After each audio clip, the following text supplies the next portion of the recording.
Student, क्या आपको Newton का थर्ड लॉ ऑफ मोशन पता है? नहीं सर, हमें नहीं पता। क्या आप हमें समझा सकते हैं? हाँ सर। न्यूटन का थर्ड लॉ ऑफ मोशन कहता है कि अगर हम किसी ऑब्जेक्ट के ऊपर फोर्स लगाते हैं तो वो ऑब्जेक्ट भी हमारे ऊपर उतना ही फोर्स लगाता है।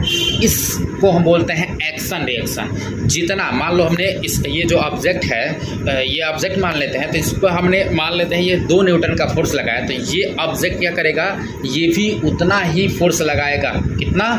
2 न्यूटन। हमने 2 न्यूटन का लगाया तो ये भी क्या करेगा, 2 न्यूटन का फोर्स लगाएगा।